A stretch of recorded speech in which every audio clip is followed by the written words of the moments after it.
Greetings, folks, and welcome to the Death Cuisine live launch party. Tonight, I am joined by 5 of my fellow authors from this here combination cookbook and anthology. Before we start, if you're watching on YouTube, hit like and subscribe and that bell thingy-bob to keep up to date with things. Sorry, silliness has already ensued, so I'm trying to get a grip. Here. Yeah, so tonight we're going to have some live readings, we're going to have some banter, and if you want to be in with a shout of winning an ebook, all you've got to do, I have the ebooks in Mobi, EPUB, and PDF. All you have to do is comment, feed me.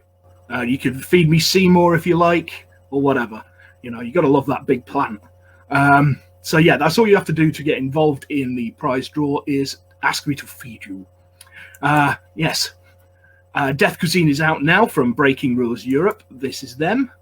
Like I say, there's links below and links where you can actually get hold of the book.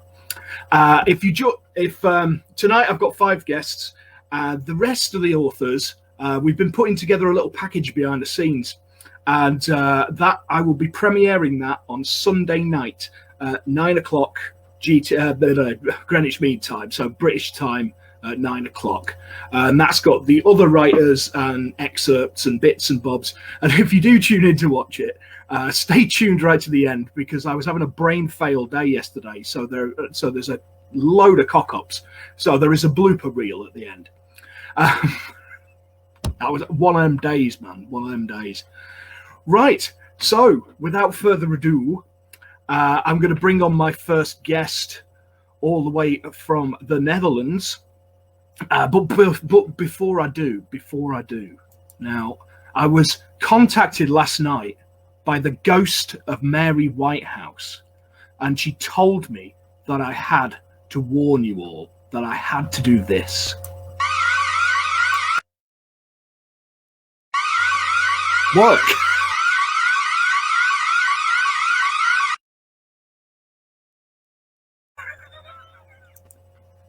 What on earth are you implying? I'm ever so much, mate. What are you on about? Hello, matey. How you doing? Hello, me deario. Hello. How you doing? Fabulous. Bit nervous about the reading, but looking forward to all the gossipy campness afterwards. Oh yeah, of which there will probably be an abundance of. Too much for most people's tastes. Well, they can turn off, can't they? Loving the barn, Don't mate. say that. Don't say that. Oh yeah, true. They're all going. Yeah. Come back. Yeah, loving the hair, mate. That's looking good. Yeah. Well, I saw everyone else was getting dragged up, so I just came as the Cedar Chucky all grown up. Nice. I like it. I like it. Yeah, cool. So, yeah, first off, you are one of the reasons when I first started talking about this, it was with you and another one of the guests, with Mr. Healy, which is why I ended up doing it, because we were talking about it. It was just like, we've got to do it now. Yeah. So I think you were talking to Keisto when I was editing the after hours, and then I just started mithering you. Then I don't think I was ever really invited. I just kind of shoved myself in. I was like, "There's no way you're doing this if I'm not in it," and you are doing it. We're doing it. It's fine. Yeah. So you've got 2 stories in it. One of them was because, we had somebody had to drop out, so we had to fill some space. So both you and I put little bits and bobs in. But your main story, it's quite near and dear to you, isn't it? Yeah, definitely. Yeah, I've been wanting to do one set in Vlaardingen where I live for forever, really, or even any Dutch ones. Until just before this, I did Breaking Rules. Lost Lore and Legends. Oh yes, I think a few of them I'd picked up on old Dutch legends and stuff, but still nothing for Vlaardingen. So I was like, oh, I've got to do one for that. So, and obviously, like, one of the best things about this, I always post about it on Facebook, is like the mad fogs we get, the kind of Silent Hill fogs. Yes. I thought, Yeah, I love it. pea Yeah. soup, fogs. It was just made, wasn't it? It was just had to go. It was when you posted a video. It was like because your building or one of the buildings, they stressed the alarms or something. Yeah, really close. And there was a fog, and it was just like Silent Hill. It's creepy as hell, isn't it? You forget as well. It's like once every month, but you completely forget about it, and then they go off, and you're like, ooh. Pyramid Head outside my flat. Cool. Yeah, so you're going to give us a little bit of a reading then, matey? You got straight in now, yeah? Yeah. Okie dokie. Okie dokie, yeah. And then you can chill out then. Yeah, I can't wait. Yeah, I can't wait for the good camp bit later, where it's just a load of gossipy old gets. This is the hard bit. Yeah. We have to concentrate. Right, yeah, no, yeah. All right, mate. Just give me a nod when you're done. Okie dokie. Reclaimed, this is called. Femke Snake sat next to the window listening to the town crier's bell ringing. The bell was letting people know that the fresh fish was arriving on the market. For the first year after her husband's boat and crew had failed to return, she would sit at the dock hoping to see their vessel slicing through the fog that often sat over the water. People who always used to say that when they'd lost a loved one, they could feel their presence around them all of the time. Femke had never had that feeling. Many women who had lost their husbands to the sea didn't encounter that strange satisfaction. Those men were lost, reclaimed by the water that the people of the Netherlands frantically reclaimed the land from. The people of Vlaardingen lived off the water. The sea was the source of their income, their food, and their pride. Known as haringkoppen, herring heads, by those around them for the slippery vinegary treats they would often let slide down their throats.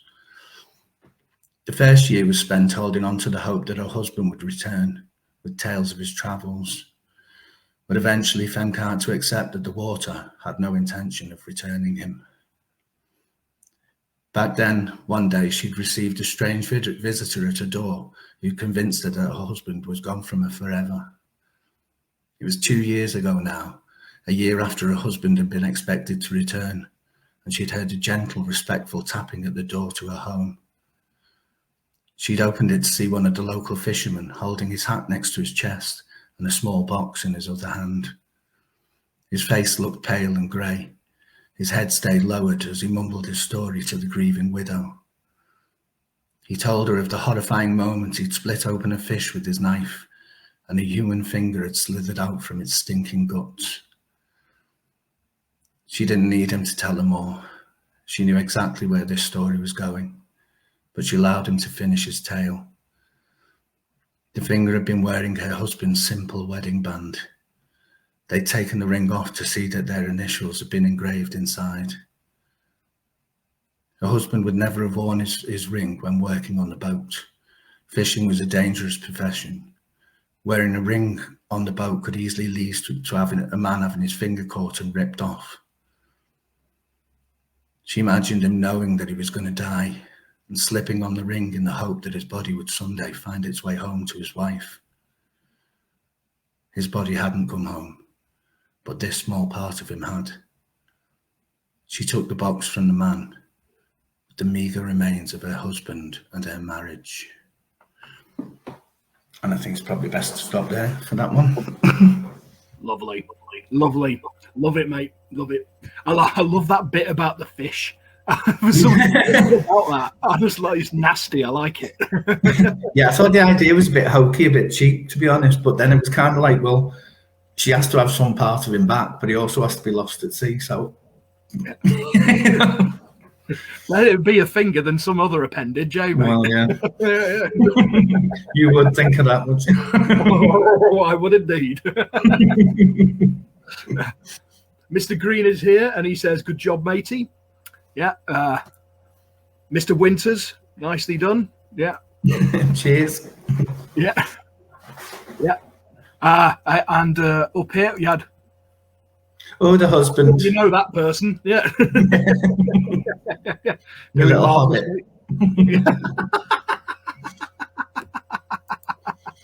Nice. Further up here, we've had quite a few comments already. We've already had one of these from Kurt. No, he's come to the right place. Yeah. There was one. There was a comment from him. I spotted him. I've lost it now, but where is it? Oh, there you go. There you go. Tim stuck his bits and bobs in. Yeah, I was worrying you were going to bring me on earlier just after saying, "Oh yeah, ask me to feed you." I thought, "Oh no, please, Tim, don't bring me on just yet." But then you did the camp warning anyway, so it was all right. Well, you mentioned it in the group chat the other day. It was like, I have to do it now.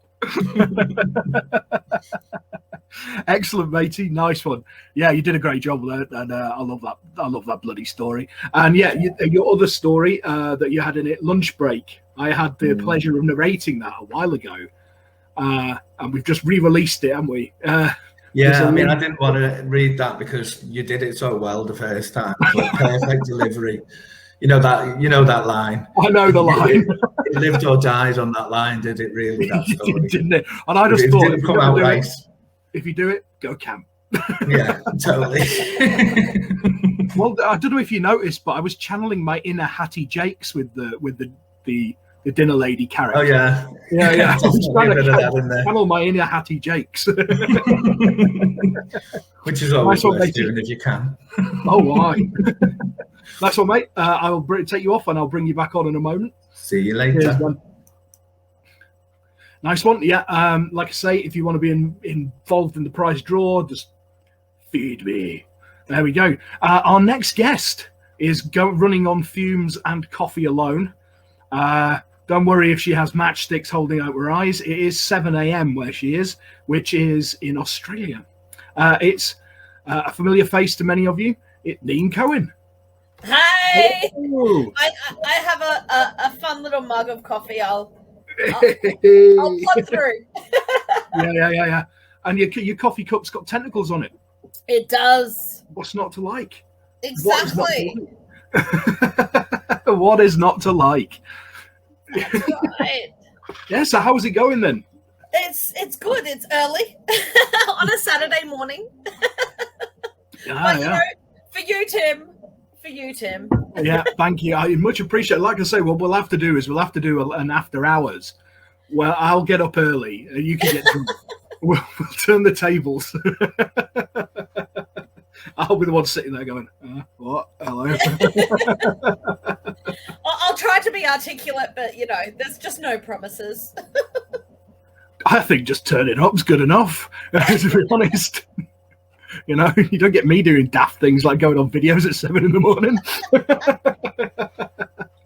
Excellent. Yeah, so when I approached you about this, what were your first thoughts? Holy hell, I get to, like, work with Tim. Because I loved your stories, and I was like, ooh. And then the whole cookbook thing, I'm like, I don't cook. What the hell is this shit about? Really? And then I mulled it, because, you know, it was like, you know what? That's the best challenge. This will be great. Yeah. So then I went through, I accepted, obviously. And then I went through all my old cookbooks when I used to cook before I became mum, and cooking is far too much effort. And yeah, I found one of my favorite recipes, and it kind of culminated in actually having a bit of a scare for not having my anaphylaxis pen with me. Yes. So I have anaphylaxis as well. So yeah, it's fun, isn't it? Yeah. Yep. So I thought, how can I combine this? Because that would be really, it's terrifying. So I sort of combined the two, and ended up with the Buzz in the Neighborhood. Which I just fell in love with it. I thought it was great. I really liked it. I was so nervous sending it off. I was like, oh God, I hope this is kind of what he wants, what he means. And your feedback, I was like, whew, yes, I can breathe again. It was great. Well, one of the things I was happiest about with this, it was that how different everybody's stories were. There was such a variety of things and stuff.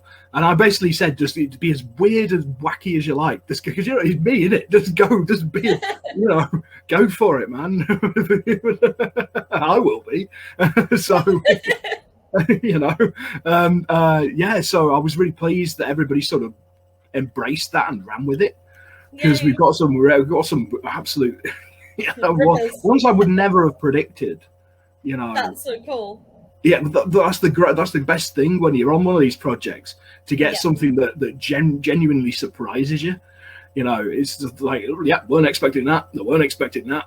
Wasn't expecting that. You know, so yeah, it's good. And I think the reader, because I mean, there is such a wide range of stuff in it.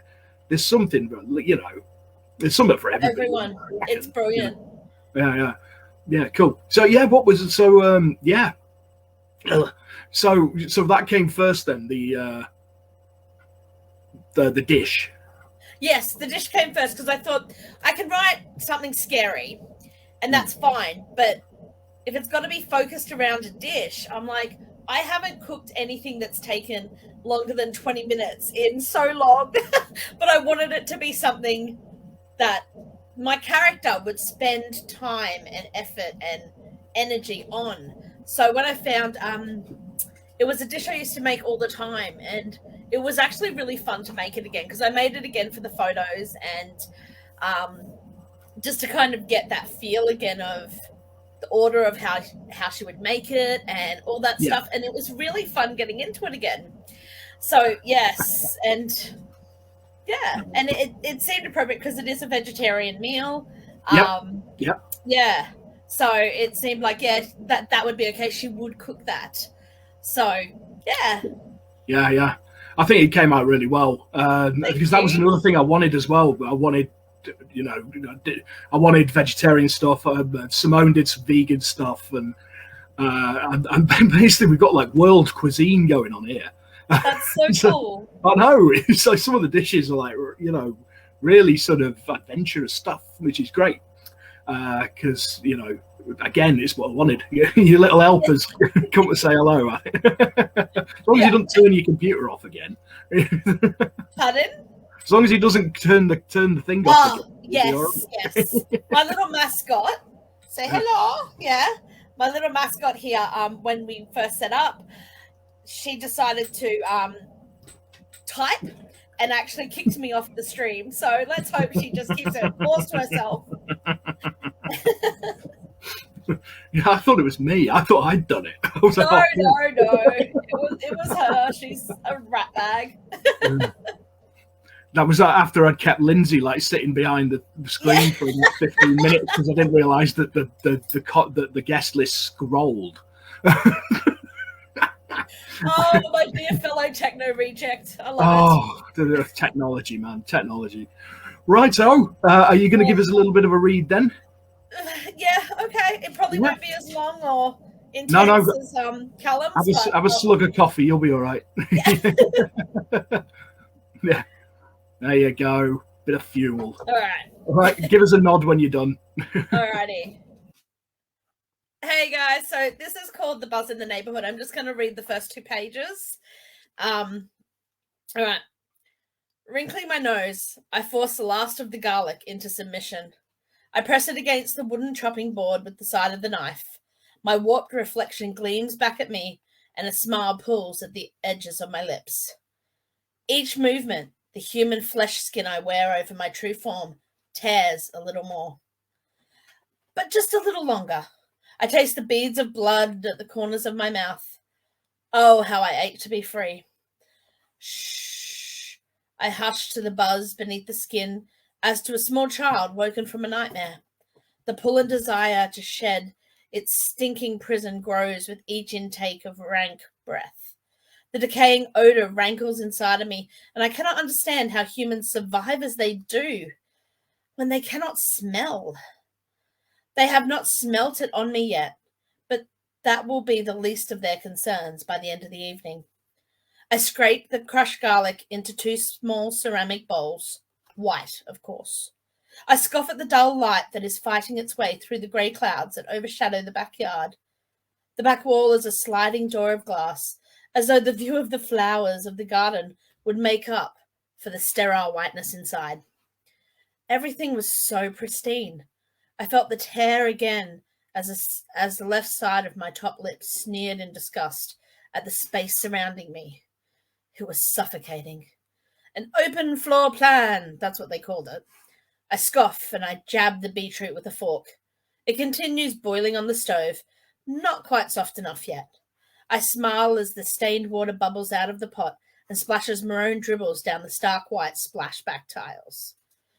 There were white tiles everywhere in this kitchen and dining room area, large white tiles that hurt this body's heels. The Caesar Stone Island bench is scattered with colours, thanks to the recipe I found in the Dead Man's Cookbook. At least these humans have that going for them. Their food can be incredible. Tonight's will be a last feast to revel in. Bunches of dill overtake the sharp tang of the garlic, savouring each cut from my knife as it releases more of the smell.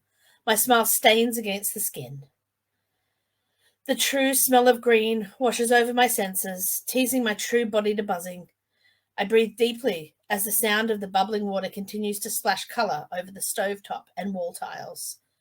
Metal presses down on the chopping board as I slice, and the rhythm of bubbling water echoes and joins into the music. My hips move back and forth, and I lose myself in the dance of my senses. Fuck. And, yep, I think that's a pretty good word to end on. So, that's all. That's punctuation. Yeah, exactly. Fuck. I love it. Brilliant. Absolutely brilliant. Very well done. Yeah. Thank you. I love all that. There's just something about that, you know. The sheer contempt your character has for the human race. I approve. It's like me when I'm in a bad mood. Yeah, she's not really a lover of the humans. No. And it becomes clear why. Yeah. Yes. But if you want to know why, Indeed. go grab the book. Go grab the book. There you go. Yeah, we're not going to tell you. Go and get it. Yeah. Excellent. Right, I'll take you off and I'll bring you back on in a bit. Thanks, Neen. Thanks. Righty-ho. Our next guest is still enjoying Halloween.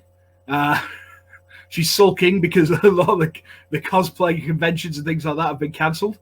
All the way from Canada, we have Rhiannon Lotz. I love it. Thank you very much. Yeah. Gotta be done. Yeah. I've been dying to dress up for something. So I did Velma Dinkley for Halloween. And then the second you said you were doing live, I'm like, hey guys, can we all wear costumes? So I did. I goth up a bit. It was fun. Yeah, you goth up. This is gothing up for me because normally I'm wearing pastels and like yellow sundresses and shit. So this is as goth as I tend to get. It works, man. I like it. I thought it was a good excuse to do it. Yeah, damn right. You know, like we were saying before, you don't need an excuse. You know. No, it's true. Fuck it. Yeah. Exactly. Every day is my Halloween, so you know. You're living your life the right way. Exactly. This is it. Yeah. And like I was just saying to Neen earlier about stories coming completely from the left field and me going, whoa, I wasn't expecting that. And it's brilliant. Yours has got a brilliant example of this. Thank you. Yeah. So, what did you get the idea for it first, or did you come up with the idea for the dish first? Or no, the story came first. When you first invited me to do it, I had done horror. I mean, I do sci-fi and fantasy, and I was like, okay, I don't do much in the way of horror, but I really like a good slasher film. So I want to do a slasher, but not in any sense that we know it.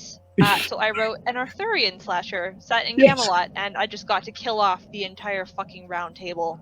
And then the dish came from that. So I wanted to murder a bunch of knights, and then I had to add food to that afterwards. There's a scene in particular that I just love. It's the Merlin scene. I knew you were going to say that one. I love that scene. It's just, I wanted to go a little twisted with it, because you never kill Merlin. No. You're going to kill Merlin. If you're going to do it in style. Exactly. Screw that old guy. Get out of here. Yeah, because you came into this sort of late because I had you on an after hours. Yes. And just after had somebody couldn't do it because of other commitments or something, so it was like, oh, I know exactly who I'm going to ask. I was so glad you did too, because you were telling me about it, and I went, Yeah. "Oh man, that's freaking amazing!" And Yeah, it's I 'cause we want to do spent, that. So we spent like 20 minutes talking about pizza or something. didn't we? Pizza and food Yeah. and more Yeah. food and all the food, and then you told me about the project, and I was like, "Shit, that's incredible!" And then I don't think it was even 2 days later you messaged me and you were like, "Hey, someone Yeah. dropped out. Do you Yeah. want to do this?" Yes. Yeah, excellent. I'm glad you did, because it's a bloody brilliant story. I'm really, really happy with it, and the rest of the stories too are incredible. Yeah, The yeah, whole thing it's came together so well. Really impressed with everybody's contributions. It's all Yeah. something, and it was what came together without any pain.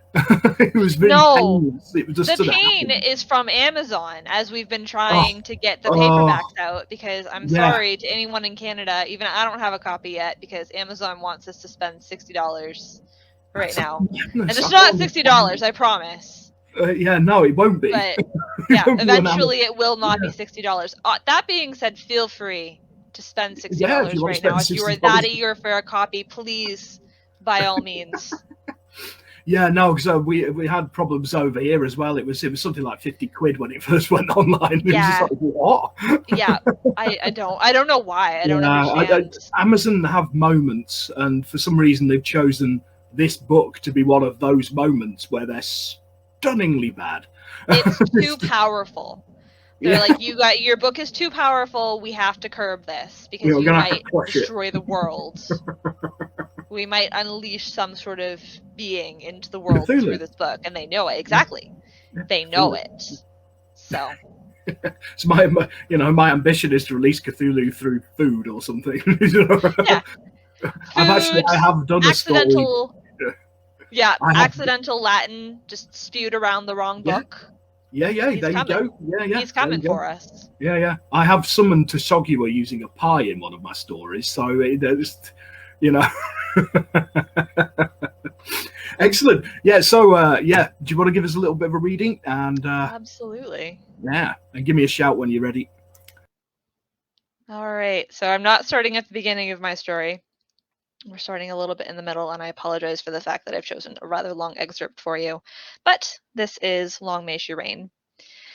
King Arthur was interrupted by a wild boom of thunder. It clapped so hard the king's teeth slammed together and the dinnerware on the tables rattled. A rush of gasps and giggles rose skyward, and then the wooden shutters, closed tightly against the raging storm, blew inwards, flying clean off their hinges. Arthur ducked reflexively, as did the other knights around his table. Howling wind rushed into the room, screaming with the same vehemence as terrified revelers. It snuffed the torches and candles that bathed the hall in their warm glow. Even the fires burning in two monstrous fireplaces banked to flickering embers. The throne room plunged into darkness and chaos, scattered bolts of lightning the only illumination. Between flashes, carnage reigned. The half-dozen heavy shutters that blew into the room, followed by a hailstorm of glass, had obliterated the servants edging the walls of the hall and battered several tables of feasters. Those still alive were wreathed in agonized moans that sparred with the thunder and wind for dominance. Pools of blood, slick and black in the vibrance of the lightning, spread across the flagstone floors. One roast boar, flesh mostly uneaten, was swathed in a suit of knife-like glass. An eager reveler, his hand still outstretched for the boar, was riddled with glass as well. A large slice clean through his cheek. Arthur could see flickers of glass shine when the courtier opened and closed his mouth, still frantically chewing on a shred of boar meat. He slowly keeled over sideways and splayed on the floor, motionless. The howling gales whipped a whirlwind of odors at Arthur.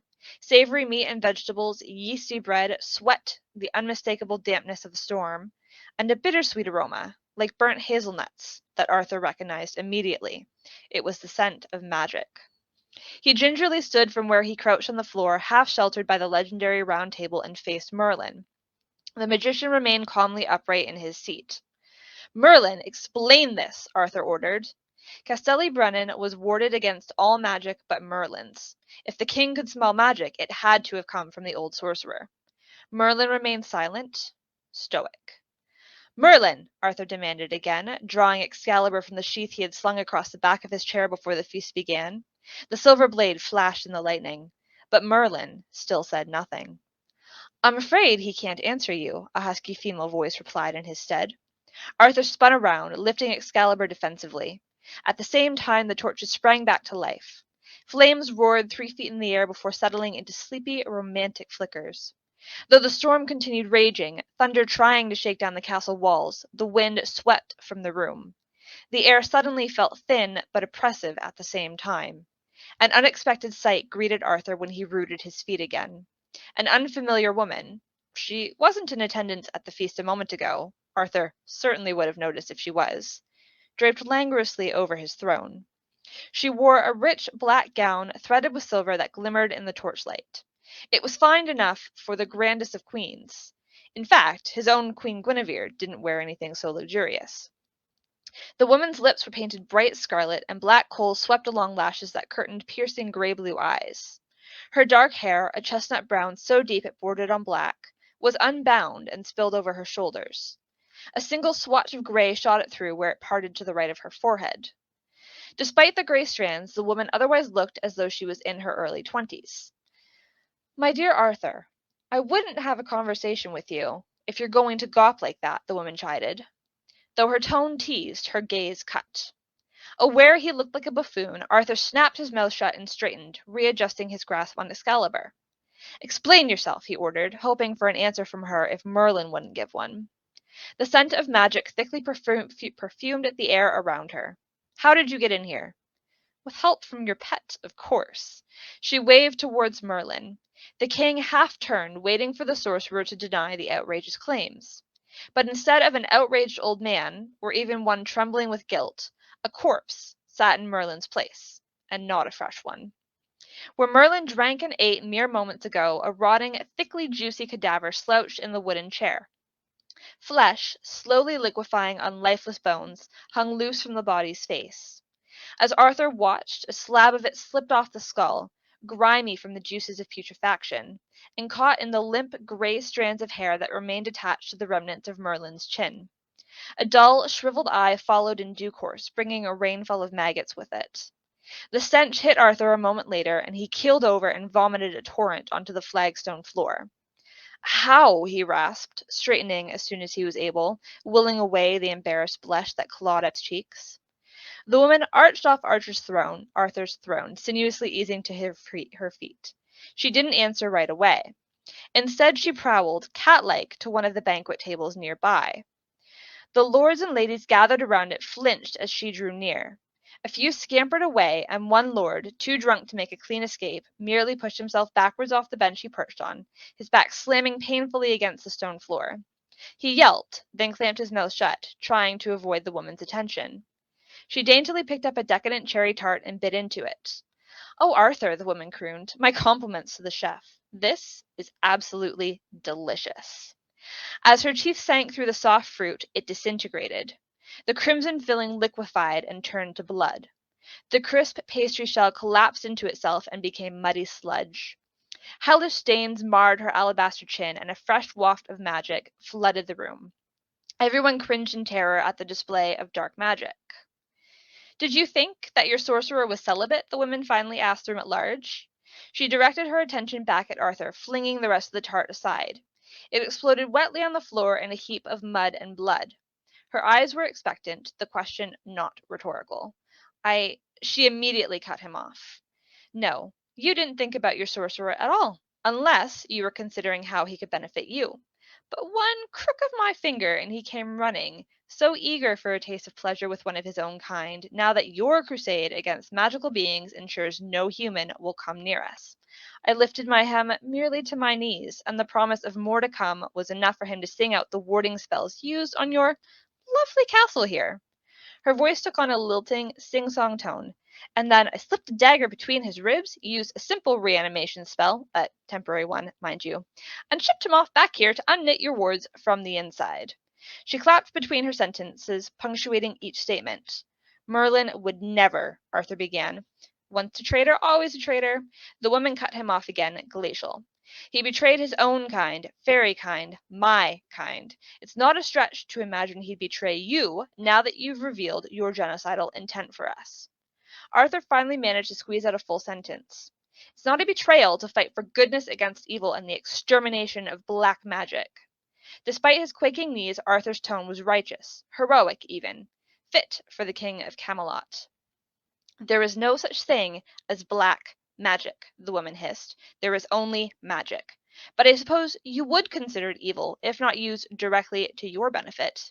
The only evil I recognize is that in the hearts of you and your knights, who just today slaughtered an entire village of innocent fairy kind and rewarded yourselves with a feast. Is that why you're here? Arthur demanded. Deluded vengeance for a single village of demons? A laugh danced from the woman's lips. The sound skittered unpleasantly along Arthur's spine. You mistake my intentions if you think I'm here because of a single village, my dear Arthur. I'm here for your head and for your sword, so that I might rule Camelot and do to your people what you are doing to mine. Arthur battled her laugh with one of his own, a deep chuckle that shook him heartily. You are one woman against a room of 100 people and the entirety of my round table. Even with your foul magic, you will never take this sword from me.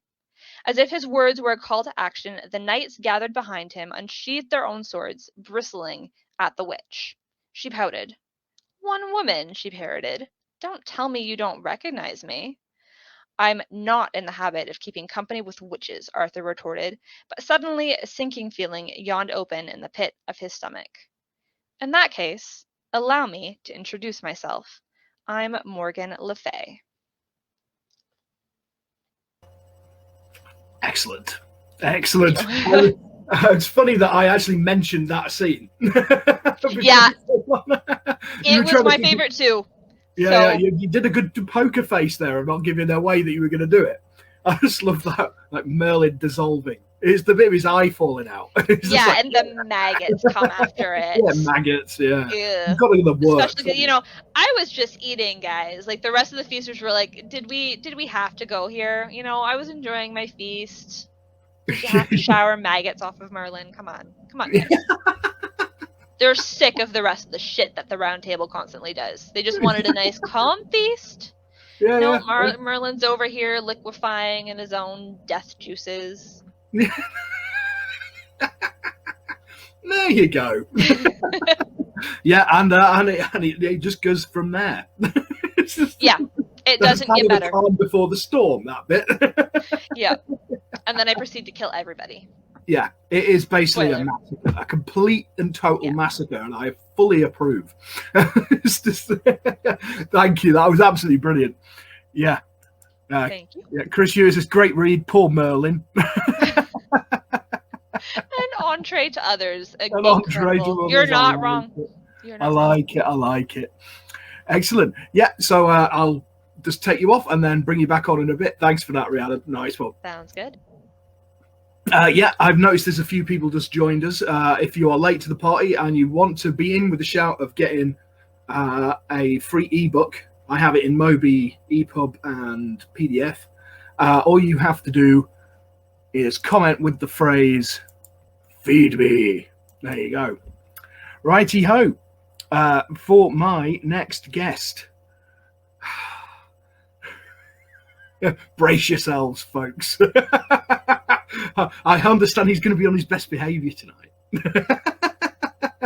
He's also wearing some rather funky goggles. All the way from the States, it's Keisto Healy. Hello. Thank you. How are you doing, man? I'm doing well, though my best behavior is not often great. So no.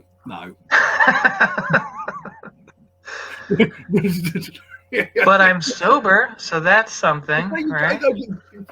A big improvement on last time, then. Oh my God! I swear, I'm just never gonna live that down. It's just no, you're not. Not as long as I'm around. You're not. Well, thank you. That's sweet of you. That's what I'm for. That's what pals for. To remind you. Oh, Michelle, come on. What? It's definitely not my worst behavior. Nah. Please not. Please, No, God. y'all haven't seen my worst behavior.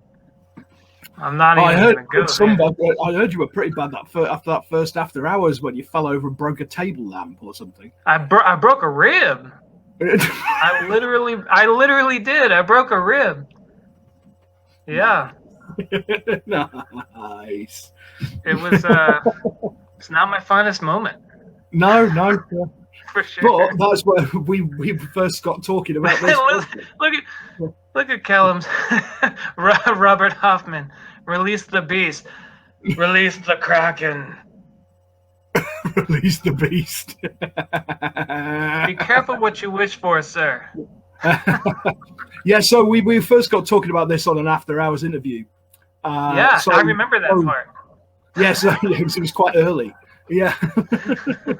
Yeah, so when I came to you about it like properly, what did you have in your head? Did you already have a meal idea in your head, or did you have the story first? I definitely wanted to do something vegan, just because making like really good vegan food is actually quite difficult. It's not something everyone does. So I definitely want to go that route. Like I was contemplating even gluten-free, but that's even harder. Like As a chef, let me tell you, I know. yeah, for sure. But I don't remember if I said it to you in that. I mean, I don't remember a lot of that. But I think I definitely at some point mentioned the meal before I even had a story around the meal, and I think you cooked it, or you were on about going to cook it, and I think you sent me pictures of it or something. Yeah. Yeah. I mean, I definitely had the meal planned before I had the story planned, for sure. But David, you don't need that.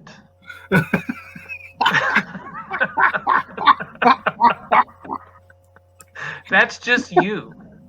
I love you.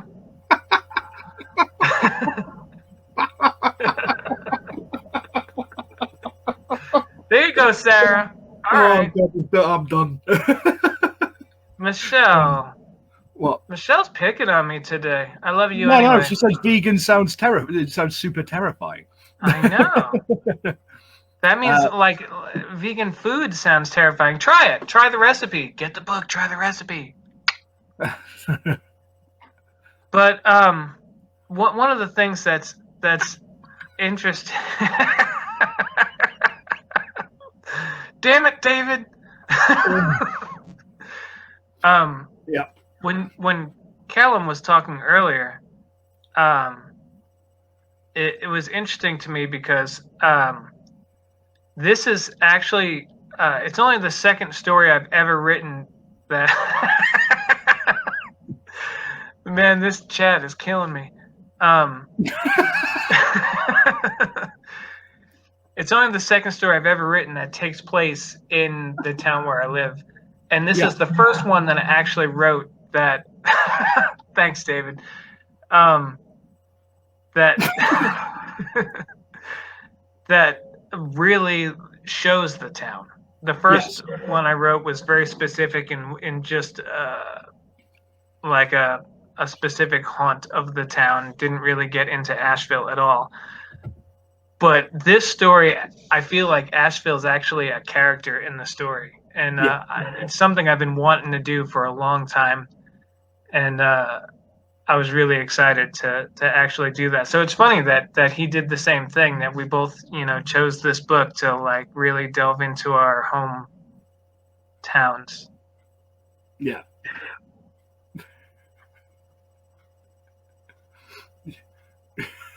What? Why is that? No, it's just David. Oh. Yeah. The funny thing is, he mentions a nightclub. I used to go to that when I was about 15. It was the nightclub in the area that you could go to. Wait. when you're underage. He said the Smiths nightclub. Is that like the Smiths the band, like Morrissey, or No. It was Mr. Smith's. It was just a dodgy nightclub that you could get into if you were underage. Oh wow. Okay. It wasn't him. He's having some severe flashbacks. Lindsay. Nice. Righto then, matey. Are you going to give us a bit of a reading then? Yeah. I'm gonna also start from the middle of the story. Yeah. So I'm gonna try to give just a quick backstory, so it makes a little bit more sense.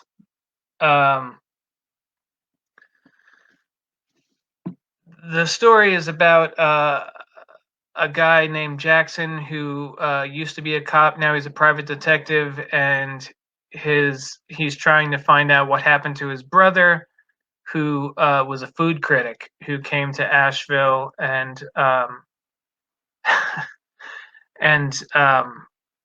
did one job at a vegan restaurant and was never seen or heard from again.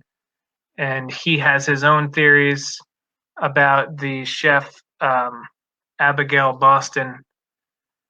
And at this point in the story, he's made one friend, kind of a date, named Chasey, and he's supposed to meet her later to go to dinner at the restaurant in question. And he's coming out of lunch, and he sees Abigail Boston.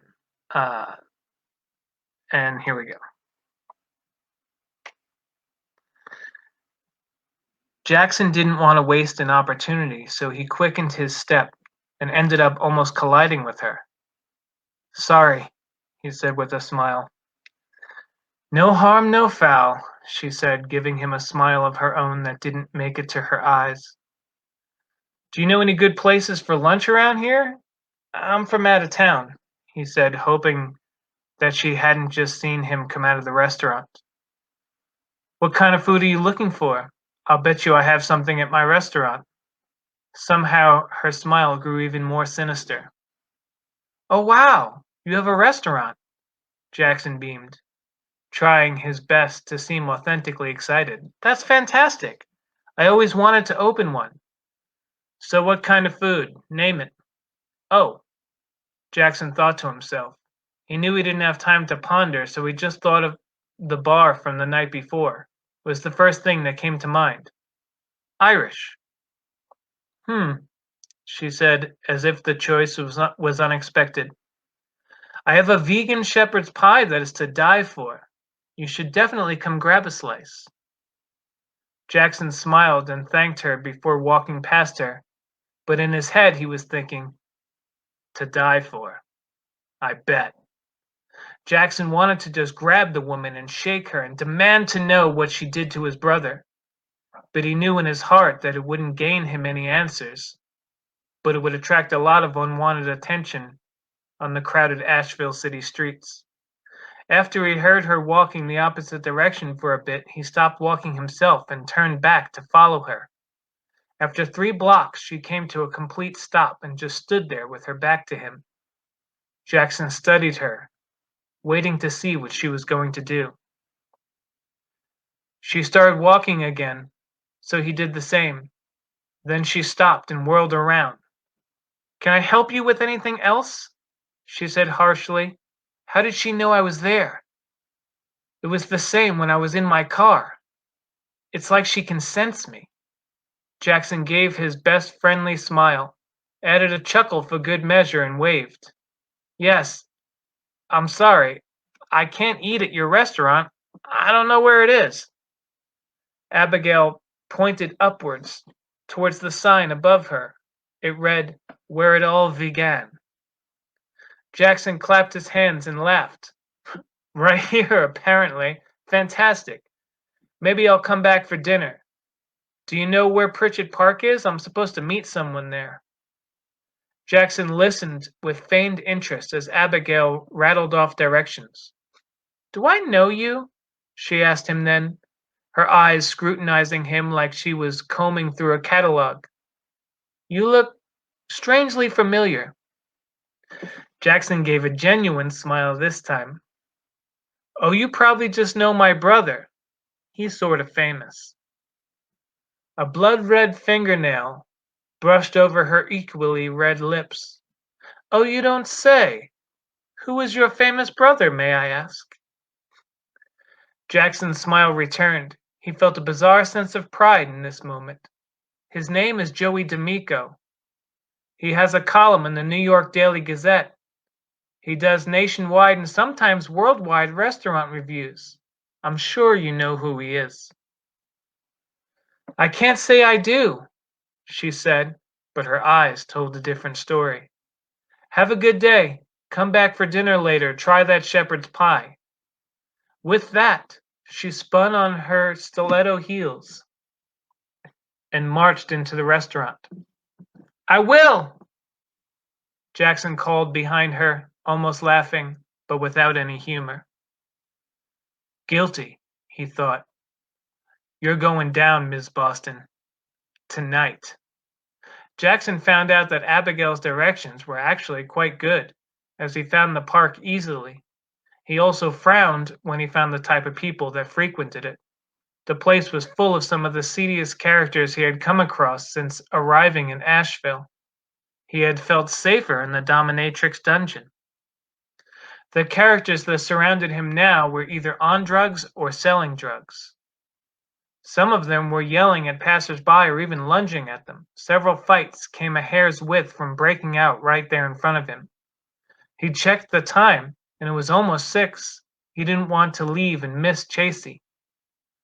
Why did she have to pick this place of all places? A thin man in a deerstalker with a wrap t-shirt, dirty jeans, and galoshes approached him. Jackson sighed and tried not to make eye contact. You driving? I need a ride, the man said. No, Jackson said back plainly.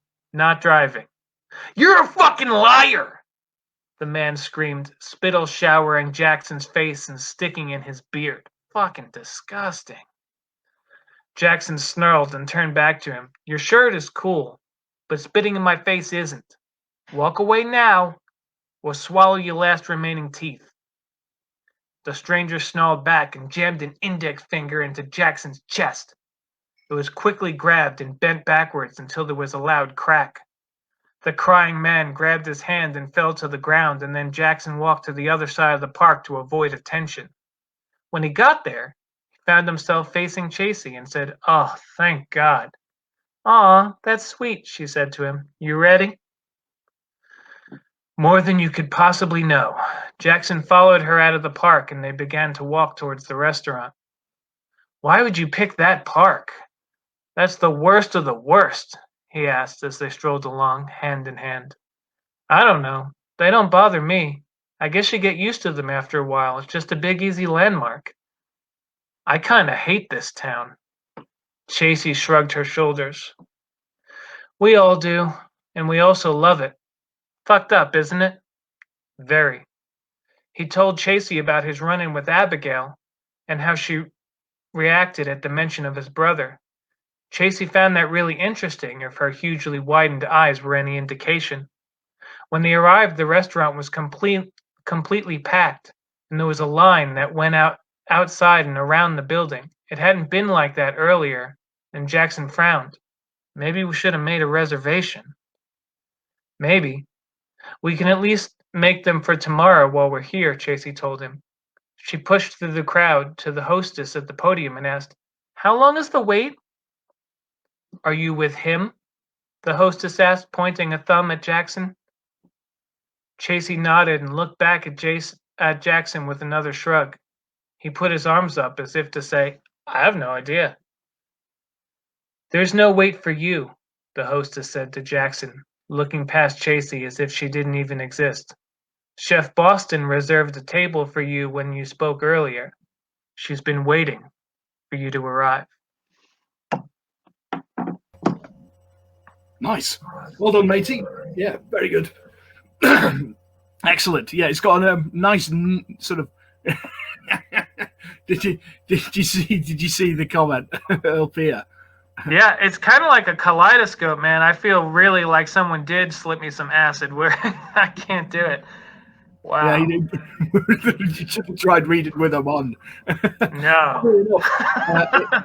Funnily enough, in the I've been putting together a showcase for the other authors that I'm going to premiere on the Sunday. Drew Starling did his reading wearing a Michael Myers mask. Nice. So, Yes. It's worth tuning in just it. to see that, because I love this it's group, actually man. This is a bizarre. great group. Hearing Drew Starling's voice coming out of a Michael Myers mask is really weird. Cool. Right, matey. Nice one. I'll take you off and I'll bring you back on later. Okie dokie. Righto. Yeah. We will be having it'll probably be a very short Q&A at the end of this rate, because we're already getting on for time at the bit. But we will have a Q&A after after my last guest and myself. So if you have any questions, get them down in the comments. Okay, our last guest from sunny Yorkshire, wearing some rather funky ears right at the moment. So David's certainly going to think something's in his drink. It's Lindsay Ellis Holloway. Hello. Hello. You gotta love it. I mean, I have been on client calls. As a project manager, when you turn up to client calls with the ears, you think that I'd be called out for being unprofessional, but it actually makes my client stay. So it comes with. Nice. Yeah, my partner's got got earphones that are pixie ears. Oh, nice. Oh, yeah. He's got some big red ladybirds as well. Oh, brilliant. It's bad enough with these because I'm in the eaves essentially of our 3-story house, and if I stand up to get something from like my drawers to the side of me, I'm forever banging. Yeah, there's actual marks where I've scraped the ears down the ceiling. The paint is on the tops of the ears, and the ears have left marks on the ceiling. I'm utterly useless. Nice. There's no denying it. I mean, I know Mr. Green is going to be like absolutely loving this, but yeah, utterly. Yeah, useless. he is. He's already said, put the headphones on. He also said, "Oh no," when you came on. I knew there was going to be at least one comment. There'll be a stop Hollowaying me in a minute or something. I mean, he's so tiresome. Well, somebody's happy to see you anyway. Oh, Erin Lee Carter says, "Yay, Lindsay." Oh, bless her. Oh. Well, we're on the subject of funky headgear. Yeah, Yeah. I'll do that. I would do it. I mean, you know what I'm like. If I see anything on Etsy or anything that's remotely tentacle related, it's like, Tim, look at this. First thing I do is like, must tell Tim, have to show Tim what I found you. Yeah. You have been responsible to me buying some random crap. Where's my camera? Oh, yeah. On mine, is he here? No, he's in the other room. The beginning of the Moodopus. The Moodopus. Yeah, mine's blue and turns purple. Yeah. Yeah. I liked the tie dye. There was an array of them in the market. I was like, no, that's a good indicator for whether my husband should come up the stairs, given we work from home. So it was like, does he come up the stairs and speak to me, or does he bring me a cup of tea before he approaches the mad wife that might be at the top of the stairs? On the Moodopus. Yeah. To be fair, I often forget to change the Moodopus because I'm so pissed off that he doesn't get looked at. So it's not a good indication. You can usually hear me ranting from the top of the stairs, so it makes very little difference. Nice. Yeah. So when I first approached you about this, what did you sort of think? Because I know you're a big fan of Japanese food and that. So, yeah, you know me. I'm Japan mad, really. So everyone's well aware of the fact that I'm like the Japanese girl stuck in a white girl's body, which has been the running joke in my family for a very, very long time. And it's one of those foods that I love the culture. I love everything about them. And the food, sort of learning to cook it at home has been a passion. So it was a big passion for me. So when you'd sort of come to me and said, do you have a couple of recipes in mind? It's the problem for me wasn't going to be, did I have a recipe in mind? It was, which one am I going to narrow it down to? Even then I didn't manage to narrow it down to one. I had to put two in because I couldn't just do the one, because these are the two that my friends and family know me for. So these are the ones that I tend to bring out and do it. You know, when we have guests over, my family love these dishes. This is my signature sort of Japanese dish. That I thought was probably the easiest that people. Yeah, Jen knows that far too well, actually. These were the two dishes that I thought people can do that people could do at home, because a lot of Japanese dishes are quite difficult because you need the equipment, you need the bits and pieces. But these were the two that you can adjust more to the taste and you can sort of fiddle with, and I know that people can get the bits and pieces for. So yeah.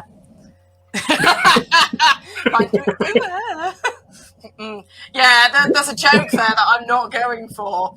Yeah. Not going there, Tim. Not going there. Yeah, no.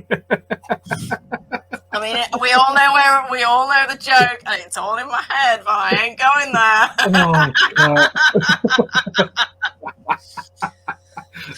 Oh, brilliant. Not touching that with a 50-foot barge pole. No. No, patron. It's degenerated into it already. Well, we knew it would. We knew it would. Yeah. I'm surprised it hadn't before now, let's be honest. We're trying to hold it together. Yeah, well, Dave was doing his best to sort of derail it. Derailing it like from the beginning, you know. Yeah. Excellent. So, are you going to give us a little bit of a reading? So I'll give you a bit of a reading of this. Marvellous. Brilliant. So my story, Itadakimasu. I'm going to give you an excerpt from sort of midway point of my story. It takes place in Chatham in Louisiana. It's a little bit of a tribute to a friend of mine by the name of Megan, who gave me the inspiration for my protagonist, who, I apologise now, he's very racist, but you're not meant to like him. In the 3 weeks since the Oni's feast had opened, it had never once been empty during a mealtime. Once neighbouring towns had heard of the place and its phenomenal feasts, everyone rushed to book tables as soon as the restaurant could accommodate them. In such a short time, they were booked up at least 2 months in advance, with a few tables kept open for the locals of Chatham at all times. One such local, despite all the odds, was in fact Harold Oldham. Every day, at least once, Harry made the trip to the restaurant, and in fact he knew most, if not all, of the staff by name. Whenever he arrived, despite the queue formed in front of the Tory gate, Kai would wave Harry to the front, escorting Harry straight to the private room he had shared with Martha the first time they had gone. The trip was made a little more difficult these days, considering the pounds Harry had put on eating at the restaurant every day. Not that he cared in the slightest. He wasn't about to turn down a good meal, especially not when Kai had offered him a VIP discount for being such a loyal customer. For a Jap, Kai wasn't too bad, though that was mostly because Kai treated Harry like some sort of lord, which perfectly fed Harry's ego. Harry waddled down the street, watery blue, piggy eyes fixed on his destination, rolling his hips as he swung his gargantuan belly along, his mouth already salivating at the thought of the ramen with a side of karaage. Harry's thick, bulbous tongue flickered over his fat lips, his lungs straining with each wheezing breath, sweat pouring down his back as he raised a chubby hand to motion to Kai above the crowd blocking his path. Excuse me, ladies and gentlemen. Would you mind stepping aside so that my esteemed guest can come through, please? Arigatou gozaimasu. Thank you. Kai bowed to the crowd as he ushered them aside to allow Harry passage. Thank you, Kai. Always happy to see you on the door. Harry heaved, his chest rising and falling heavily with exertion. You always know how to treat a man, he grunted, patting his belly as he got his breath back. Always a pleasure to see you, Mr. Oldham. I have your table free for you. I take it you'd like your regular order. That's right, with extra pork today, I think. Then I don't have to suffer Martha's cooking this evening. You should have seen the shit she gave me last night. Slop. I wouldn't even feed it to the pigs. Wouldn't even feed it to the gooks, Harry laughed, his belly jiggling as he waddled after Kai. Should have just come back here again, rather spend the money here, rather than force myself to swallow her crap cooking. Well, we're always happy to serve you, Mr. Oldham, Kai replied, though he offered no opinion on Mrs. Oldham's cooking. A family of 4 made their way towards them, waddling merrily in Harry's direction, cheeks flushed red from full, bulging bellies. The 2 children giggled and tottered as quickly as they could along the gravel path, cheeks puffing as they struggled for breath, their chubby thighs rubbing together as they chased one another. As they were about to cross Harry's path, a server came from the left, forced to jump aside in an almost cat-like fashion that caused even Harry to be impressed. At least until the waiter jumped into Harry. "You fucking Jap imbecile," Harry snarled, lashing out at the waiter, backhanding him hard across the face with a chubby hand, repelling the unsuspecting waiter across the floor. "Are you all right, Mr. Oldham?" Kai asked, placing a gentle hand on the man's shoulder. "No thanks to this idiot. You should fire him, Kai, useless piece of shit," Harry snarled. "Get out of my way," he snapped, barging his way through the family who stood there, stunned, their eyes fixed on a spot just behind Harry's shoulder. As always, all that mattered to Harry Oldham was Harry. Had he thought to see what the family was looking at? Maybe, just maybe, he'd have seen what had stunned them so. He would have seen the molten gold gaze of Kai boring into the back of his head as the waiter helped his colleague off the floor and muttered something swiftly in Japanese before sending the young man off into the kitchens. But of course, Harry was too busy with Harry. While Kai lingered behind, Harry made his way to the private room he always used, greeting a few of the members of the Mason Lodge on his journey, stopping to shake hands with a few of them along the way. "Ah, Harry, good to see you, old man," Jameson called out, waving from the booth he had somehow managed to shuffle his bloated, toad-like frame into, his stomach pressed up against the table in a way that threatened to cut him in 2. Not that he seemed to mind or notice. "Jameson, how are you?" Harry replied, shaking the man's meaty fist with his own. "Not too bad, not too bad. You heard about Iris and that old miser Ford?" "No. What about them?" "Gone missing." "What do you mean, gone missing?" "I mean what I said. They've gone missing. Sheriff Peters says they're the 6th ones this week. Apparently there's 20 missing altogether in the last 3 weeks. From Chatham?" "Yep. Couple of tourists, too. But Peters says he's not sure about them, because they could have gone home, or on to another town anyhow." "Mr. Oldham, would you like to take your seat and I'll bring your meal?" Kai interjected, making Harry jump since he'd forgotten all about the man. Yeah, good point, Kai. "See you later, Jameson," Harry muttered, scowling as Jameson's words went round and round in his head. 20 people were missing. Even as Harry heaved his portly form into his seat, those words turned over in his mind. Ordinarily, such details wouldn't have bothered a man like Harry. After all, they had nothing to do with him personally. However, even Harry felt this was strange, especially for such a quiet place like Chatham. Nice. I really enjoyed reading your story because I couldn't wait for him to get his comeuppance.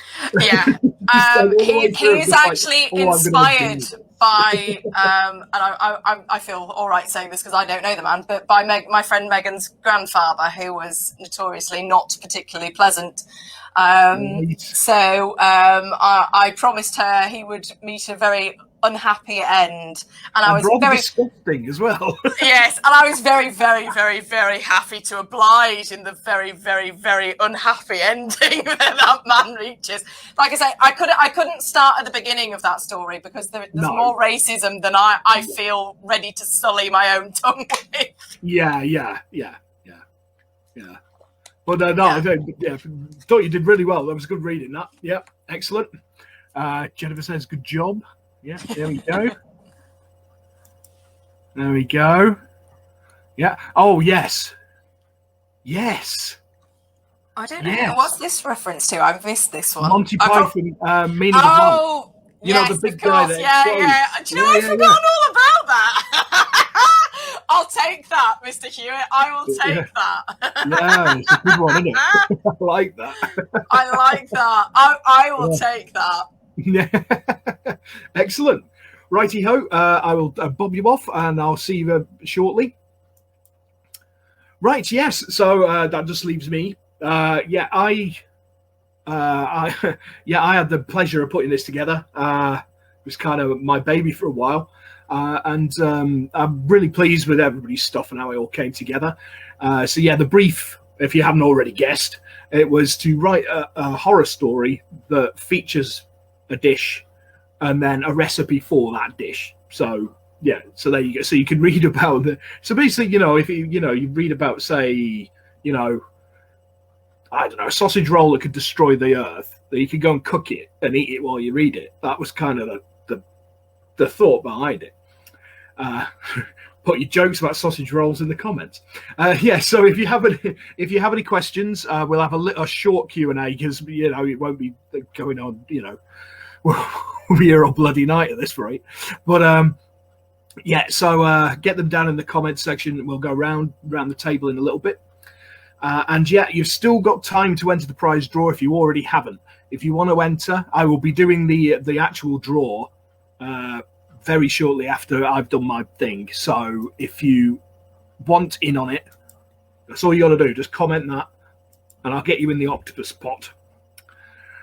Righty ho. So my story. I've got two stories in it. One of which is quite short and quite ridiculous, called Feathers of Fear. And the other one is a story called Speciality of the House. Now I'm going to start sort of part way through. So far the main character, Steve, he's basically been driving. He's a salesman. He's been driving back to London from Boscastle in Cornwall, and he's got lost on Bodmin Moor. Fog's come down. He's found this creepy little village. He's gone in a pub called the Black Goat. There's some weird sort of uncanny valley stuff going on. There's some drunken domino players in the corner. There's people swigging this cider, and he's eaten a chicken, tarragon, and mushroom pasty, because that was all that they had left, because the chef had gone home, so it was just bunging in the microwave. We've all been there. We've all had that. So there you go. So he's retired to his room after a belly full of this rocket fuel cider. And and here we go. Thump, thump, thump, thump. Steve groaned as he opened his eyes. He was on his side, hugging the toilet. One arm had gone numb and was stuck to the linoleum floor tiles. His vision took a second or two to stop drifting. In the interim, he tried to figure out what the hellish banging was. Then he heard grunts and moans. It was the unmistakable sound of a headboard slamming against a thin partition wall. Great, that's just what I need. His voice was little more than a hoarse croak as he tried to sit up. The stench of his bile in the bowl nearly made him purge once again. Flailing his numb arm, he grabbed the flush and pulled it. What the hell? Just for a second, before the water washed it away, he was certain that he saw glowing chunks in among the vomitus.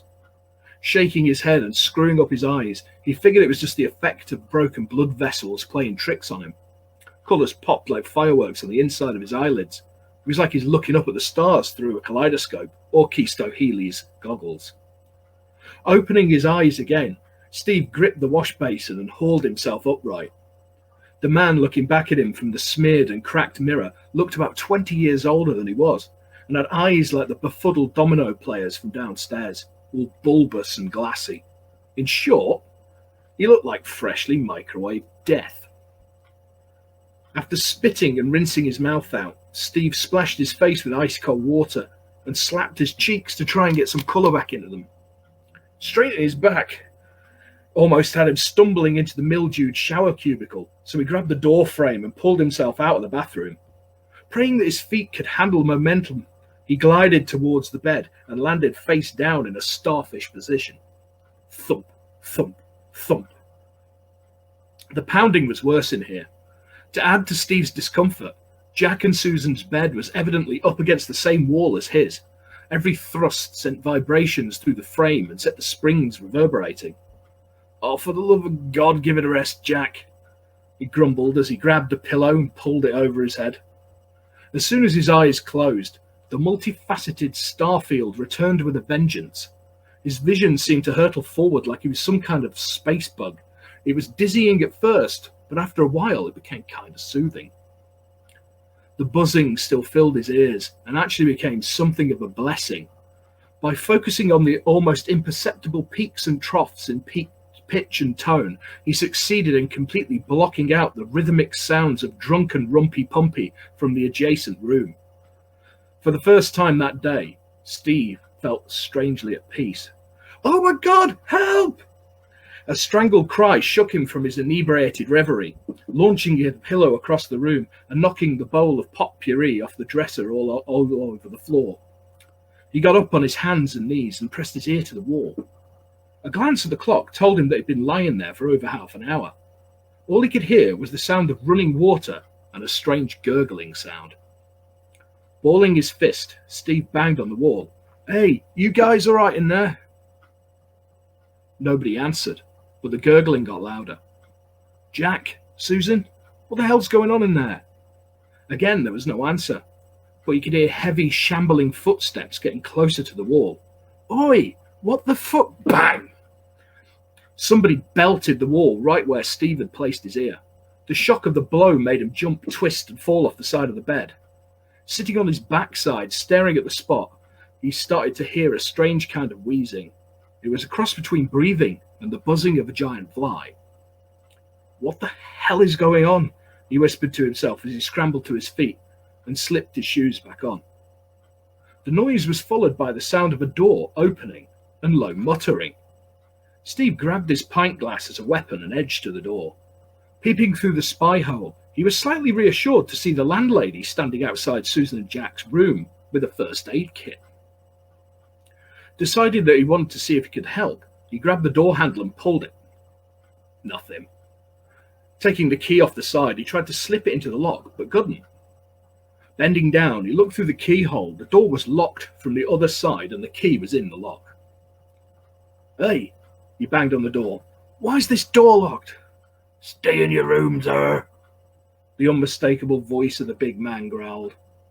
Looking again through the spy hole, he saw that the landlady had gone, and in her place was her husband, holding a shotgun. Righty-ho, I will leave it there. If you want to know what happens next in this nightmare, yeah, and it is a bit of a nightmare, let's just say it goes downhill from there. Yes, so, excellent. I will now bring back our lovely guests. So first, he's been sitting there patiently, no doubt, bite his lip, wanting to get in on the old, you know, on all the Campery, definitely. Yeah. A few comments have been like that. Yeah. Careful, I have to get the warning out again. Yeah. Okay. Yep. And next we have. Jesus. Wasn't expecting that. That's brilliant. I had to rescue it from the dog. Oh. I don't know. You know, thought you were giving it a hug or something. You know. Well, you know. The soothing skeleton. Oh. Your comforter skeleton. I like it. Okay, Rhiannon. Hello. Hello. And Captain Goggles himself. Here he is. Keystone and Lindsay. Mid-swig. Yeah, I was gonna say, I'm running out of my second glass of whiskey. It's not good. Oh, God, he's off. Oh, God. Oh, God. He's getting keystoned. Have I become a bird now? Yes. Yeah, you've become a verb, mate. It's only for launches. It's becoming keystone. Brilliant. Yeah. I'll That was.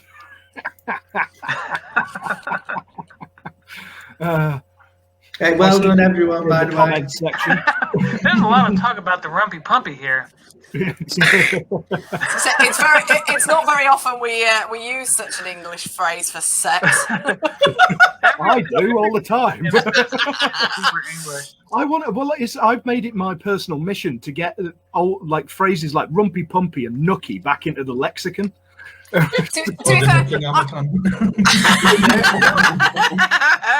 When I first met you, Tim, I wish I could bring my family in here. I was like, I have no idea what he's saying. English. Oh, Jen. But I don't know what any of it means. It's an entirely different language. Honestly, Jen and all of the girls that I met at WPC, where I met a lot of them, and then they led me down darker paths into getting published, and which led me to being here.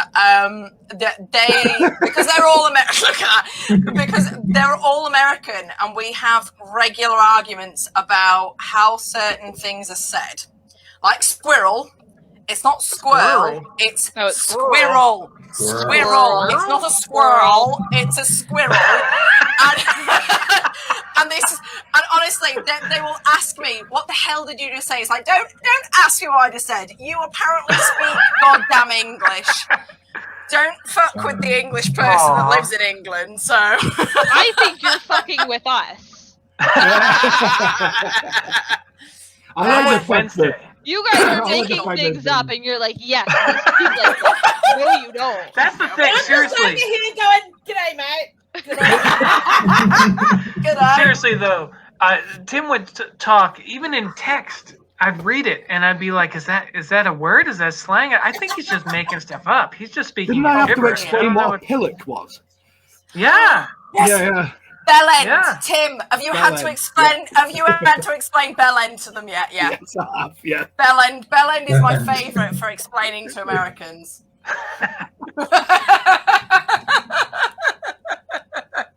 And then when they work it out, they're like, "Oh, why did I not figure that out beforehand?" It's like, "Yeah, really." All right. You know, this anthology from a discussion like this. So let's, on this discussion, the next anthology is going to be the Rumpy Pumpy. Oh yeah. So what is Let's this? make the We're Rumpy moving Pumpy on- anthology. We're now moving people on like to the David- erotica side of David things. Beaumont. Yeah, let's do it. Let's do it. Never takes you long, does it, Lindsay? Jesus. I mean, Callum and I have just given up. We just know exactly where our conversation's going. 5 seconds in, and there's like a right turn straight Oh down the God, avenue. I'm hyperventilating. Oh no! What did he have on his head? Don't ask. Jesus Christ. Ribs for Thinking your he was bad pleasure. enough. Oh, Jesus. Yeah. Hey. Is that the one with the yeah, handbag? My kind of Teletubby, that. There's not enough whiskey in the world. There's definitely That's really kind of weird because that's what somebody said like before we came on that we looks like a band. Yeah. Tell me this isn't a rock band, for real, right? Yeah, there you go. Nice. I think someone needs to name our rock band. Oh my God, Tim. Horror erotica, ribs for her pleasure. Mitch. I mean, I am down. I am down for this. Put Let's do my it. name down. Seriously, I am let's do it. down for Yes. this. One Yes. Is that the book or the band name? That's my boyfriend. That's the funniest thing he's ever said. I am doing Ribs this. for I love it. I'm serious. Let's do it. I have got the story I'm in so up hand. for that. I am so down for the sequel. I'll turn something in tomorrow. I am. Look at Tim's face. I am down for that. I'm so down for that. Come on, sexy vest. You know you want it. That's what you always say. Steady on, old chap. Don't get the old English out now, darling. Yeah, steady on, old chap. Yeah.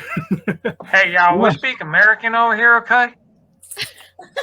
Be grateful. I was saying to Callum earlier that I was reading my story out, like practicing, and every time I got to like Harry's parts, the terrible Southern American accent was coming out. I was like, oh please God, don't happen when I'm actually doing the reading because it would have been horrific. Wait. now you have to demo Well, it we've for actually us. I want to the hear your perpetrator. Southern American accent. Yeah, we gotta hear Oh, this now. I assume it's Southern. I have no idea if it is, but I might do an audiobook. I think it's What? Southern American. I'll do an audio reading and I'll send it to Tim, and then he can decide how horrendous it actually is and do with it as he will. Yeah, I like it. I like it. Yeah. Wednesday in put the it Adams. I outtakes, like that. We could put in the bloopers Yeah, I like for Wednesday the. and the Adams too. yeah. I can deal with that. Yeah, we can put in the bloopers for the showcase thing. Yeah. Yeah. You know, at least a few of us are actual musicians. Mm-hmm. I am In the loose definitely sense of the not. I'm a word. singer. I can piano when I practice. I'll In the hang out in the loosest back sense and of play the the term, triangle. David, Yeah.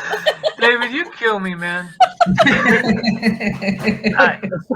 So, does Hey, I'll anybody tell you actually what. have any actual questions, or are we just going to talk? Yeah, we just gonna sit here and talk all day, man. I'm just trying to get this old thing going on here, man. I don't know what y'all are talking about. What is I happening? hope that's not Welsh you're doing. No, that We've lost. man. Man, that's not cool, man. You just don't take me up and make me don't We disappear have- and whatnot. And show, man, North Carolina, hey, yeah. How does it get more American? How does an American get more American? That's Southern, man. That's Southern. Oh God! I thought my American accent was bad. Oh dear Lord. Oh, jeez. Yeah. So right. Answer those questions though. Good luck, Tim. No. All right, it's all right. I'm moving on. So yeah. So basically, I'm just going to basically ask: is everybody here the cook in the house or not? Callum, What? Just sorry, say that are again. you the cook in the house? I nearly said Yeah, something else definitely. there. I nearly Yeah, had I love eating, I love cooking, so we're Is very that happy. an all, Tim? Yeah, so you're the cook then. So what's your Patrick. favourite sort of thing to do? So I love Indian food, but then I also love like proper like the recipe in this book, the pea soup and scouse and stuff like that, like good comfort Proper. food stuff. Yeah, proper stuff, mate. Yeah. But like treat food is like a good bit of Indian. Always Yeah. nice. Oh yeah, can't go wrong. I'm very similar to you on that. It's just like, I think it's because of where we're from, the sort of northwest. It's also, you know, Yeah, you can't beat a good pan of scouse. Yeah, scouse and hot pots and stuff like that. You know. So, Neen, you've already said that you're not the. I am the cook in the house, but it ain't. Like that. We have a very just plain palate, basically. It's whatever I can quickly put together between the 4-year-old showing me something and the 4-year-old demanding something else. So, yeah, it's not really the cooking. I used to cook quite a bit, but yeah, once he's a bit older and I can actually spend time in the kitchen, hopefully I'll get back to it. Yeah. So you're having turkey dinosaurs and things like that at the minute. You gotta love a good old turkey dinosaur. Oh Haven't you? yeah. Isn't it a turkey kangaroo out in Australia or something? Do they have turkey dinosaurs? Is it turkey dinosaurs or is it even turkey? Is it kangaroo dinosaurs or something? You know, it's like frozen kangaroo bits. There's a market in that. I'm fair. You see the bees are turning in. See, kangaroo nugget things. They just it's made of kangaroo meat and it looks am like not- a kangaroo. Look at Callum's face. Let's not talk about kangaroos nuggets. Please. Hey, It's get fucking your I'm mind a out celebrity now. get your mind out the gutter, Pierce. Yeah. Nice. Yeah. I'm one of the cooks in my house. It's funny because I put so much into cooking that my family is like, you know, when I cook, they're like, oh, I love this. It's like we live in a restaurant. It's amazing. But then they're like, sometimes we just want simple food. We just want, you know, like chicken nuggets or hot dogs or something. Oh, So- no. Grandma cooks. We split the days, and Grandma cooks sometimes so we can have both. You know, we can have the simple, the macaroni and cheese, and the chicken nuggets, and the kangaroo hot pockets. No, not here. But, I'm down for the hot pockets. and then the days when you know, we can have the other stuff. It's a good balance. It's nice. It works out good. Tim's Oh, gone. poor Tim's not coping. Lindsay's comment Tim's down done. for a hot Tim, pocket. Tim is done. Sorry, my brain's melted. I think. So wait, did y'all miss the question? If the authors were all turned into a burger, who would be the tastiest burger? I mean, I we'll kind go, of want we'll to go with that declare next. right now Can I think this is Keystone? the Who's doing tastiest this? burger right here. I'm not sure that. Fight! You- Fight! I've got the button. No, over to you, Rhiannon. I know you're a bit of a foodie, so is it? Are you the Yeah. cook? Are we talking about who would be the best burger? Because it's not. Not me. yet. No, not yet. No, what- Tim's just jealous because my milkshakes bring all the boys to the yard. Never mind. face. Carry on. Tim's face! like, Tim's found the mute Go on, button, Rhiannon. that's it. I am like the 50% cook. So I work full time, 9 to 5, and my mom works part time. So on the days when she is home, she'll cook, and then on the days that she's working, I cook. yeah. But I am like the resident baker of my household. I'm the one who bakes all of the goodies and tries to make us all fat and diabetic. Nice. Yeah. We're getting there. Yeah. Lindsay. She meditates. I mean, oh no, Yeah, she's just frozen. There we go. that was happening.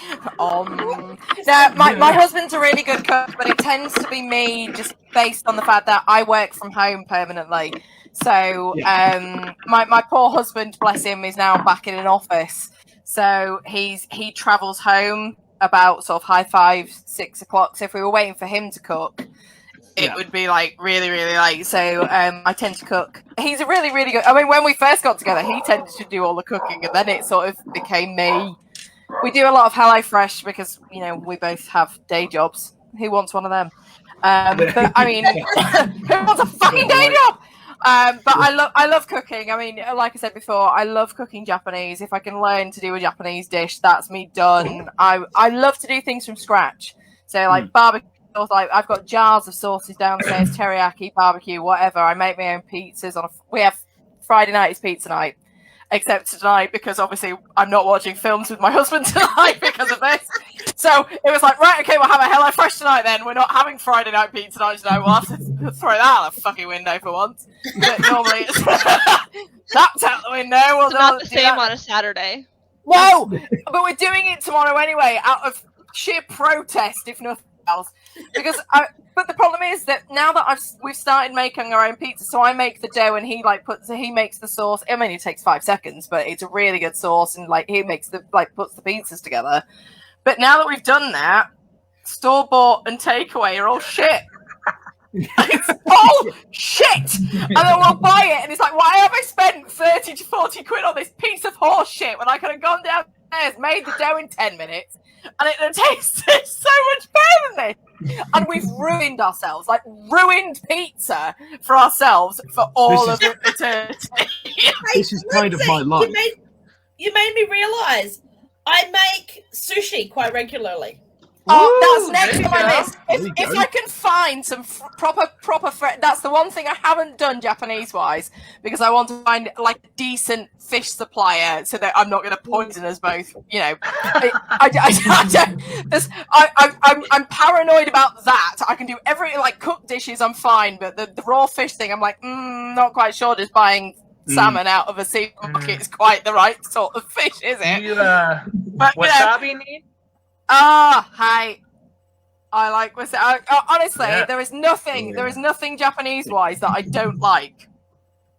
I've tried it all. I'm a big fan. Yeah. Love it. One of my favourite things is the wasabi peas. I love I love them. And then the pain that comes with them. It's like, why? It's like that place. Yeah. It's like BDSM with food, isn't it? Let's be honest.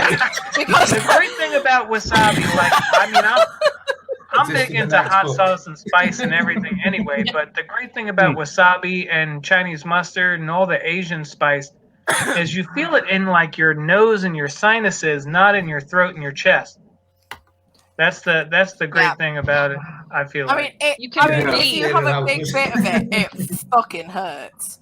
Like we're going to London, so we travel down to London on Sunday to go see because my little brother lives down there, so we're away for a week with my parents.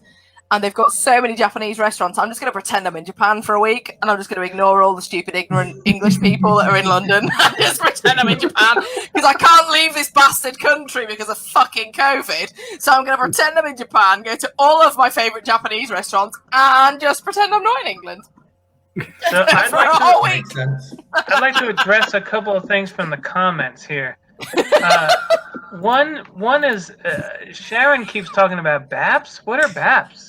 I don't Oh, you know, like burger buns. Oh god, we're having to translate to the American already. It's No, meaning as well. no, it's Wait, I mean, all really, boobs. seriously, I have no idea. Or burger buns. One or the other. What? Buns. Boobs or burger buns. Buns, sesame seed buns? Oh, Yeah, bun. like a burger bun or a bun. Okay, He's got I it. vote He's for got it. He's got it. burger. Well, Right, yes, welcome we're gonna- to England. Right, The let's problem move is, on. over in Let's move Canada, quickly. buns don't mean boobs; they mean butts. Right, yeah. Yeah. Here too. Okay, yeah, okay. Yeah, So they're buns are- entirely buns are different. butt cheeks. Yeah. But Buns are the butt way cheeks. she's talking about it, it probably works. Which, I mean, yeah. I mean, I mean, I'm good with meat in between a pair That's of butt cheeks. questionable at the best of times, let's be honest. I mean, if we want the Roman Already puppy, low, let's just go. Callum's drop it off the gone. map. Callum's gone. The horror erotica is ruined. Callum's left. No. Right. Come back. Anyway, That's right. happening. That is We're happening. gonna have to start I'm over wrapping here this plotting. up now. Okay, We're gonna have wait. to start wrapping Kurt, this up. So Kurt let's has quickly another go. question. Callum, will you okay? No, Callum, Keisto, will you belt up a minute while I'm answering the question? So we're going to go with Kurt's question. It's if all the Earth authors were turned into a burger, who would the tastiest burger be? Well, what would you be if you were a burger? Now, I reckon I'd probably be something with tentacles in it. Yeah, you'd be an octopus with burger. burger, Let's I be mean, honest. maybe You'd be make an a octopus squid burger. burger, if anything. Yeah, an octopus burger. Callum? I'd probably be a lovely bean burger. Spicy. You'd be a spicy bean burger because you are so full of sass. So full of fucking sass. You have to be a spicy bean burger. Yeah, I'm sorry. spicy but bean burger. Right. Mean? I'd be a cat burger. Cat. Oh God. I just love the eyes. The eyes Yeah. popped from like every screen. That was brilliant. Controversy on the. I'd say I'd be like a jalapeno and pimento cheeseburger. Cool. Nice. I like it. Yeah. Rhiannon? Mac and cheeseburger with Canadian bacon. Mm. Oh, good That's call. tight. Nice. Yeah, good call. Lindsay? Probably Wagyu beef with What beef? Did you with say Wagyu. wacky beef? Wagyu. That's Wagyu. right. It's So- fancy. so It's like really A tier, rich S tier Japanese beef with cheese Yeah, yeah. and Okay. nose. Hmm. Because I like a bit of It's like spice. their version of an Aberdeen Angus, mate. Yeah. But I've had it, and it like when you're paying 300 quid for this piece of steak that's like this big. Yeah. Oh, it's worth I'd it rather though. take a fiver for one that big. Yeah. I mean, the appetites of my husband, who is like the bottomless pit of Yorkshire, Yeah, it's like than me, myself, you who know. will eat anything. But you eat this, and it's like, okay, there's a lot of fat in there. I really the hell of a lot because I'm gonna die of like a cardiac if I have like my normal size steak. You would die. I was referring to Kurt's other question, though. Yeah, there you go. This is going to be the last question for the evening. I'm going to do the prize draw in a second. Oh Jesus Christ! Orphans, if you had to live your life as an item of food, but you still had arms and legs. Fuck knows. Random here. Does anybody remember the tofu mode for Resident Evil? No. There was a mode you unlocked on one of them where you were a big wedge of tofu running Oh, around. I love it. In Resident Evil? Yeah, Resident Evil 4, I think it was the first time they did it. They've done it in a couple of them now. It's an unlockable, you know, they have silly unlockable modes once you finish it the first time. Yeah, this tofu mode. Yeah, Somehow where I you run around missed as a that. giant piece of tofu. I'm obsessed with I've Resident. so missed this, and I I'm can't wait to see the new Resident Evil. Yeah, but anyway, my answer is going to have to be a sausage, isn't it? Yeah. There you go. Kelsey trees. Okay. All right. Shocker! Yeah, bratwurst. There we go. There you go. Oh yeah, got to Yeah, get proper German bratwurst. sausage, Tim. Come on. Exactly. Callum. I may as well be a lovely pair of buns then. Wait, what was that? I didn't hear you. Buns. I thought you were going to go with faggots, personally. Then No, just, no, we're not even going there, but just be really I controversial. don't like to overuse a joke. I know when to stop. Damn, our comment section is getting kinky as fuck. Yeah, I know. I mean, you're just ignoring it for a moment. Yeah, The erotica is Honestly. really there now. Oh my god. I will love all of you in time. I can see where, yeah, the scouse is coming out in your husband now, Callum. told you. He's getting more stuff than me. The scouse is showing. Put it away. Anyway, what sort of food would you be? Name. Oh, what? Huh? Yep. Yes. You have to live your life as a food. What That's food? right. Jimmy, coffee, clearly, because she's not with it. Coffee cake. Very early where she is. Chocolate covered coffee bean. Oh, that's good. I like Like that. it. I like that. Like That's it. I don't think you'd live very long, though. I would eat you. I just put them. Keystone. Oh man, what would I be? I think I'm gonna go with a garlic dill pickle. Nice. Okay. Nice. I am partial to one of those, I must admit. Yep. Lindsay. I bet you are.